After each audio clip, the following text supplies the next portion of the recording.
"Submit to me completely," Mountain Man commanded his weeping fat bride, his hidden meaning. "Submit to me completely," the man in the black robe said. The words fell like a gavel against the silence, echoing off the marble walls of his mountain estate. Seraphina Thornfield froze, her heart pounding so loud it drowned the crackle of the fire behind him. Judge Cornelius Blackwater, known in courtrooms as the Iron Verdict, stood before her, tall, austere, every line of his face carved with discipline. His gray eyes were unreadable, cold as the granite cliffs that surrounded his home. Sarah's lips trembled. "Please, I already told you everything. I'll do whatever you want. Just don't—" "I said completely," he interrupted, his tone steady, deliberate. She dropped to her knees, the marble biting into her skin. Tears spilled over as memories of the tribunal came rushing back. The false charges, the accusations of treason, the jeering crowd that once demanded her execution. And now, here she was, kneeling again before a man who held her fate in his hands. The fire flared, painting his robe in shades of crimson and gold. He stepped closer, voice low but firm. "Look at me, Seraphina." When she finally lifted her gaze, she expected to see cruelty, the kind she'd learned to fear in men of power, but instead she found something different in his eyes. Not lust, not dominance, something colder, yet strangely protective. "You don't understand," he said softly. "If you don't submit to my authority, the law will devour you alive. I'm the only shield you have left." And in that instant, the truth sank in like a slow, piercing dawn. His command wasn't to control her. It was to save her. Before the scandal, Seraphina Thornfield had been a daughter of privilege. Her father was a respected senator, her mother a well-known patron of education. Their family crest, an open book and a torch, stood for enlightenment and justice. But that symbol had turned to ash the day the accusations came. They called her a traitor. The charge, leaking confidential documents to an enemy state. The evidence, forged letters, counterfeit seals, and one frightened witness who'd been paid to lie. Within days, Sarah was stripped of her rights, dragged through a public trial, and sentenced to hang. She had not even been allowed to speak in her own defense. It was Judge Cornelius Blackwater who stopped the execution, an act that shocked both his peers and the people who feared him. Known for his ruthless adherence to the law, he had never once spared a criminal, but something in the case had disturbed him. Something about the quiet way Sarah accepted her fate, the tremor in her voice when she swore she was innocent. He ordered a stay of execution. Then, under a legal provision so obscure that even most scholars didn't know it existed, he invoked a clause of protective marital custody, a centuries-old law that allowed a judge to take responsibility for a wrongly accused citizen by binding them under his personal guardianship. The public called it scandalous. Her family called it salvation. And Sarah? She called it a second sentence. The marriage had been swift and cold. There were no vows of love, no kiss of promise, just signatures on parchment and the heavy seal of the state. Neil had spoken only one sentence during the ceremony. "You are now under my protection." Then he'd turned away, leaving her to follow him to the waiting carriage. Now, days later, she stood in his mountain estate, an isolated fortress built of stone and silence. Every corridor seemed lined with law books, their spines like sentinels watching her every move. The judge's study smelled of ink and oak. The fireplace burned low but constant, like the man himself. controlled, enduring. At night, she would hear the ticking of clocks echoing through the halls. It was as though time itself was on trial here, forced to move by his command. Sarah tried to understand the man who had saved her. He spoke rarely, his words chosen like legal rulings, precise, final, without emotion. He kept his distance, often working until dawn surrounded by papers and the dull light of a lamp. Yet sometimes, when he thought she wasn't looking, she caught glimpses of something else, a tiredness behind the eyes, a burden carried too long. One evening, she asked softly, "Why did you do it? Why save me?" Neil paused his writing. His hand lingered over the parchment, fingers stained with ink. "Because," he said finally, "the law failed you, and I couldn't allow that to stand." "But now I belong to you," she whispered. "Doesn't that make me a prisoner?" He looked up, meeting her gaze fully for the first time since the wedding. "No," he said quietly, "it makes you protected." But the words, though calm, left her trembling. Protection and imprisonment in this house felt dangerously alike. Still, deep down, something in her heart stirred, a strange, unfamiliar sense of safety, fragile as a flame in the dark. The snow began to fall heavily the first week Sarah lived on the mountain. It came silently at first, soft as whispers against the windows, then thickened till the entire estate seemed buried beneath a white shroud. Neil had warned her, "Once the snow seals us in, there's no going down until spring." Sarah hadn't believed him until the last road disappeared.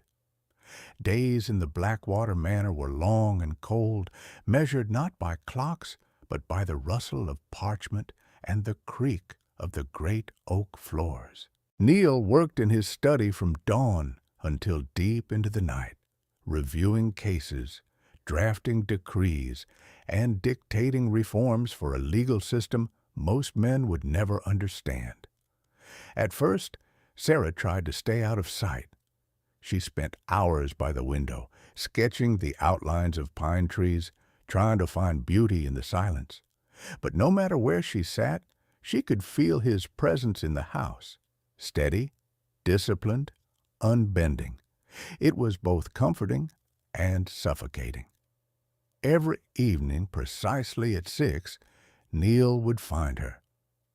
"Dinner," he'd announce in that same clipped tone, never quite a request, never quite a command.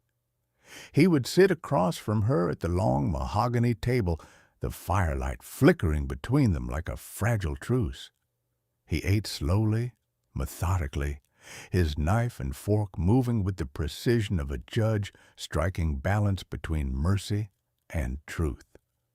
Sarah barely touched her food. "You need to eat," he said one night, his voice low but firm. "I'm not hungry." He set down his utensils. "You'll need your strength if you plan to survive here." She looked up, startled by the word survive. He noticed. "Life here is not punishment, Mrs. Blackwater," he added more gently. "It's discipline. There's a difference." But to Sarah, who had just escaped a dungeon, a noose, and the deafening roar of judgment, it all felt the same. On the 5th night, a storm came down from the ridge, fierce and sudden. The wind screamed through the chimneys, rattling the windows like 1,000 fists. Neil found her in the hall, frozen in place, her face pale with terror. "What is it?" he demanded. "The sound," she stammered. It sounds like the court." The court! The pounding of the gavel, the roar of the crowd, the sentence echoing through her head. Guilty, guilty, guilty.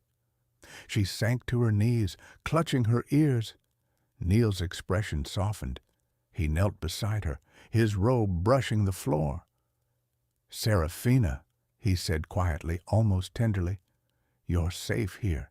There's no judgment left for you to face. But she couldn't hear him through the thunder of her own heart.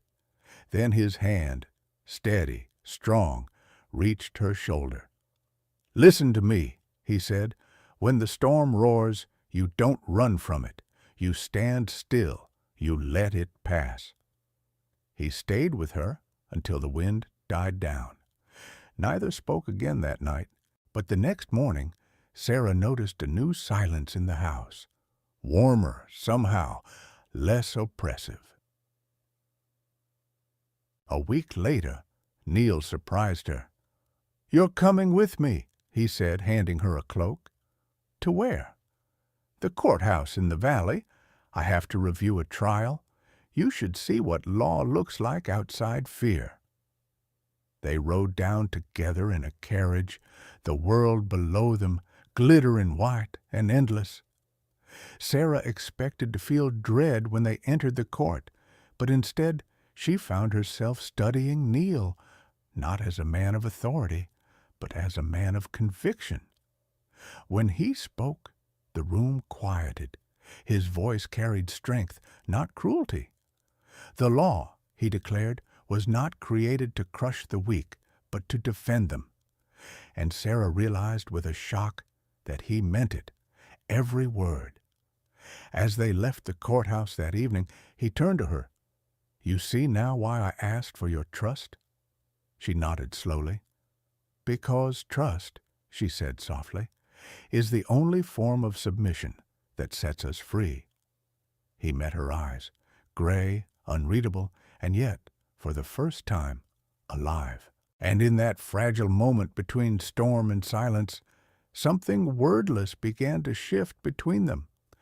By the second month on Constitution Ridge, the snow had sealed them in completely.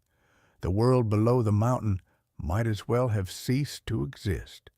There were no visitors, no carriages, no sound beyond the steady rhythm of the fire and the faint sigh of the wind against stone. For Seraphina Thornfield, once a socialite accustomed to salons, silver spoons, and candlelit music, the isolation was unbearable at first. But slowly, imperceptibly, it began to change her. The judge's mansion no longer felt like a prison. It began to resemble something else, an institution of learning, discipline, and in its own strange way, safety. Each morning, Neil woke before sunrise, his footsteps echoing through the marble corridors. The smell of coffee and old books would drift into her room soon after. One day, when she followed the sound of turning pages, she found him already surrounded by documents, glasses perched low on his nose, a fountain pen tapping lightly against his palm. He didn't look up when he spoke. "You should learn this." "What is it?" "The foundations of law." She blinked. "Why would I need that?" He turned a page. "Because ignorance is the most dangerous prison, and I'm not interested in keeping you there." That day, he gave her her first book on natural justice. At first, she read to please him, but by the end of the week, she found herself genuinely curious. The logic soothed her, the order of it all. For the first time since her trial, her mind felt steady. Every line she read seemed to rebuild something that had been shattered inside her. They fell into a rhythm neither had planned. He would dictate letters or review verdicts aloud, and she would take notes, her handwriting elegant and meticulous. Sometimes, when she corrected a clause or suggested a better phrasing, he would glance at her, not disapprovingly, but with a flicker of surprise. "You have a good mind," he said one evening as snow fell silently outside. She looked up from her papers. "You sound surprised." He hesitated. "I suppose I am. Most people read the law to find loopholes. You read to find truth." Sarah smiled faintly. "Maybe because I was buried by lies." He studied her for a moment, then said quietly, "Lies are powerful, because they sound like the truth. The difference, his eyes softened, is that the truth doesn't need to scream to be heard. Their eyes met, and for the first time, she didn't look away. When the storm season deepened, they spent their evenings in the great library. Neil would sit by the fire, reading aloud from the ancient volumes, cases long past, names forgotten by everyone but the law itself. Sometimes Sarah would fall asleep listening to his voice, low, measured, the same voice that had once terrified her. Other times she'd wake to find him still at his desk, his robe cast aside, his sleeves rolled up. The flicker of candlelight made him look almost human, less a symbol of justice, more a man worn by it. One night, unable to sleep, she brought him tea. "You should rest," she said softly. He didn't look up. "Justice doesn't sleep." "Then maybe it should," she murmured, "so it doesn't forget how to dream." For a long moment he was silent. Then he closed the file. "Stay," he said simply, and for the first time she did. They sat in silence, two souls who had both been shaped and scarred by the same merciless thing, the law. But where it had hardened him, it had nearly destroyed her. Together, they were beginning to find balance again. Weeks passed. The snow began to melt, trickling down from the eaves. Birds returned, timid at first, then bolder. One morning, Sarah found Neil standing outside, coat unbuttoned, his gaze on the horizon. "The valley courts are opening again," he said. "Soon we'll return." She felt a pang in her chest, unexpected, sharp. "And when we do, what will I be?" He turned toward her slowly. "What do you want to be?" Sarah hesitated. Then, with quiet conviction, she said, "Not a wife who hides behind your name, not a woman who was saved. I want to stand beside you, in the light, not behind it." Something flickered in his eyes. Pride, perhaps, or something deeper. "Then you will." He reached out, not as a judge, not as a master, but as a man who finally saw her as equal. His fingers brushed hers, warm and steady. "You've learned to read the law, Seraphina," he said. "Now learn to write it." And for the first time, she believed she could.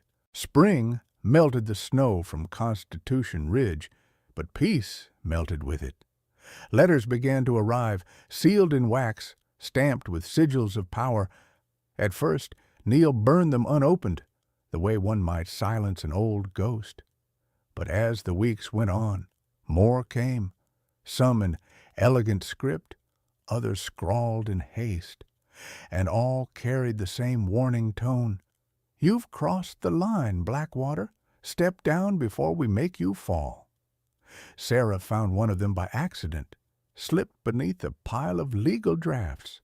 The words chilled her.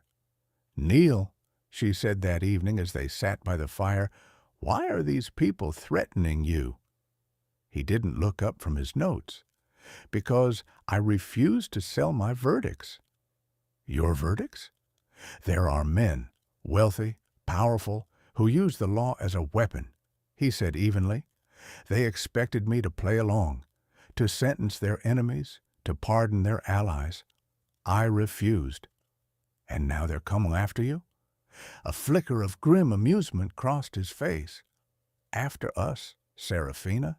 You bear my name now." The words hit her harder than he intended. For months, she'd worn his name like borrowed armor, heavy but protective. Now she realized it was also a target. 2 nights later, the first strike came. The sound shattered the quiet, a gunshot echoing off the ridge. Neil dragged Sarah down behind the desk before the echo had faded. The bullet had punched through the window and buried itself in the far wall. A clean, deliberate warning. "They won't try again tonight," Neil said, his voice low but calm. "They only wanted me to know they can reach us." Sarah's heart pounded. "Then we have to leave." "No." He stood, shoulders squared. "If we run, they've already won. The law doesn't run." She stared at him. "And what about you? What about me?" He looked down at her, his face carved in that same hard resolve she'd first feared, and now, somehow, loved. "You once told me you wanted to stand beside me in the light," he said. "That light burns brighter than fear." But even as he spoke, she could see the shadows deepening behind his eyes. Days later, while reorganizing his archives, Sarah found something hidden, a locked drawer beneath the judge's desk. Inside lay a single, weathered file marked "Confidential, Blackwater versus State."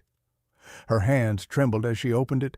It wasn't a legal document, it was a record of his own trial.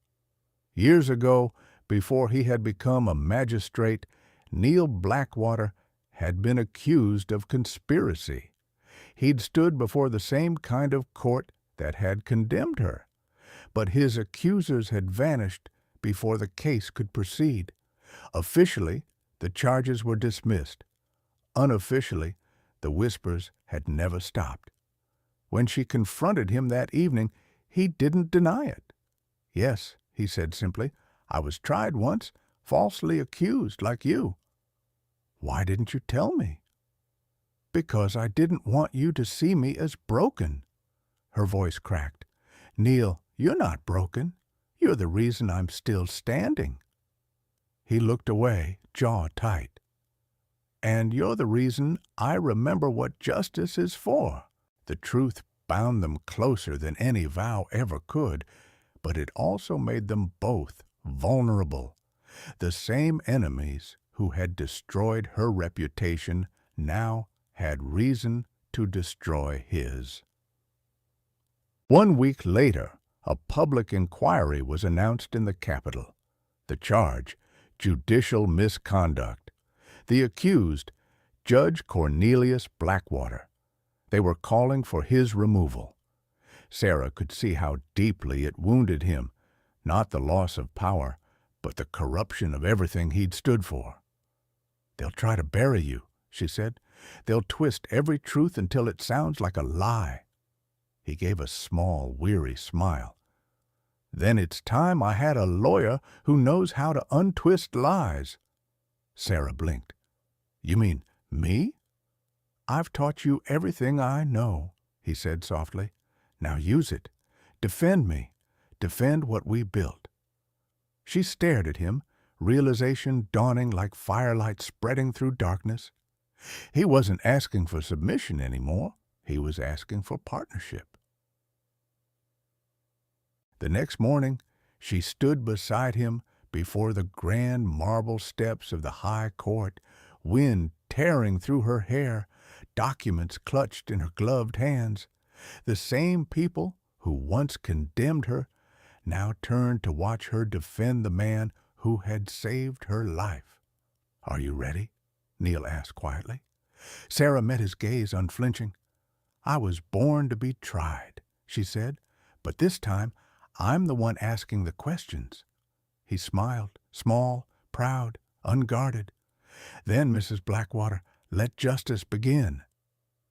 And as the doors of the court swung open, Seraphina Thornfield, the once accused, the once broken, stepped into the light beside the man who had taught her that true submission was not surrender, but courage.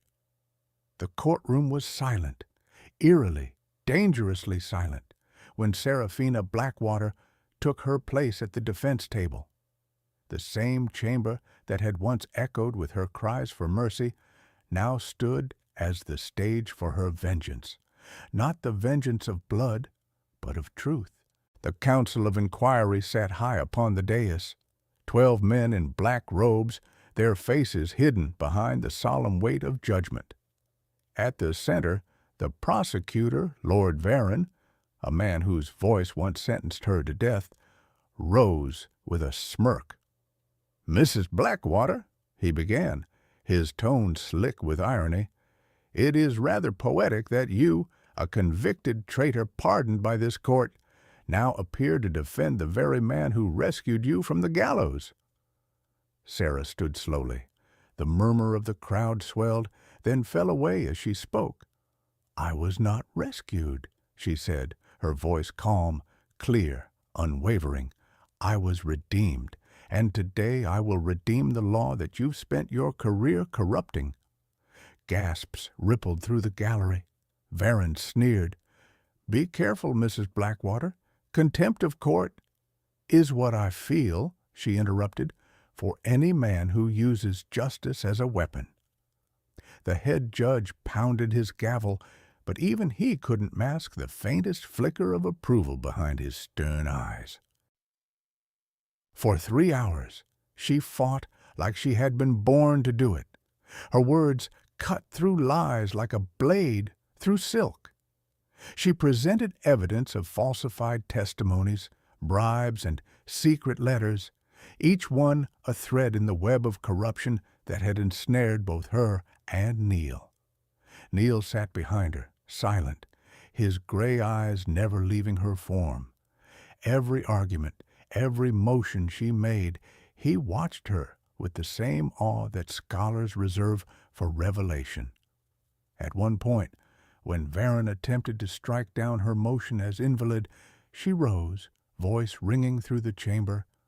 "You mistake silence for obedience, my lord, but silence is the sound of a mind gathering its strength, and today I will not be silent."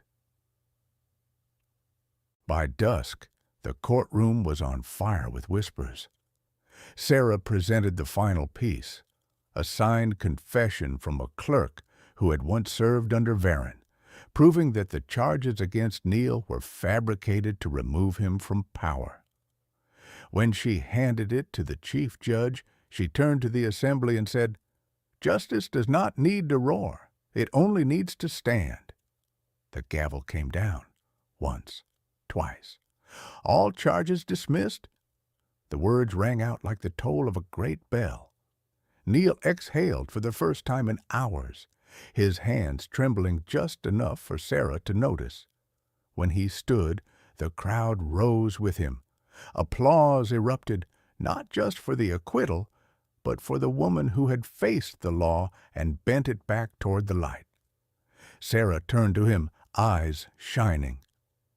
"You told me once to submit to the law," she whispered. "Today, the law submitted to truth." He reached for her hand, his voice rough with emotion. "And I, Seraphina, submit only to you." The city bell rang midnight by the time the court emptied, its echo soft against the marble colonnade. Outside, the snow had begun to fall again, light, pure, and silent. Neil and Sarah walked side by side through the courtyard where once she had been dragged in chains. Now torches lit their path, casting gold against the stone. The crowd had dispersed, but the whispers of what had happened that day would ripple through the nation for years. They stopped beneath the statue of Lady Justice, her blindfold half worn, her scales glinting faintly in the snowlight. Neil looked up at her, then turned to his wife. "All my life," he said quietly, "I thought justice meant control, that if I held the law tightly enough, the world would stay in order." "And now?" she asked. He smiled, weary but honest. "Now, I know justice means faith, that someone else will stand beside you when you no longer can." Sarah's eyes filled with tears. "That's all I ever wanted you to see." He took her hand, kissed the scars the shackles had once left. "Seraphina Blackwater," he murmured, "you've rewritten the law in my heart." Snow drifted between them like ash from a dying fire. She laughed softly through her tears. "Does that mean the court is adjourned, Your Honor?" He pulled her close, resting his forehead against hers. "No," he whispered. "It means we've just opened a new case, one called Forever." And there, beneath the statue of Lady Justice, the judge and the woman once condemned stood together as equals, proof that even in the coldest courts of power, love could deliver the final, merciful verdict. Every time I read your comments, I'm reminded that stories like this aren't just about love. They're about belief. Belief that justice can be human, that mercy can be powerful, and that even the most broken hearts can learn to trust again. Wherever you are in the world, watching from a quiet apartment, a midnight bus, or a mountain far from home, remember this: you deserve a love that stands beside you, not above you. If you still believe in redemption, in second chances, in truth that heals, don't go anywhere. The next story is already waiting for you.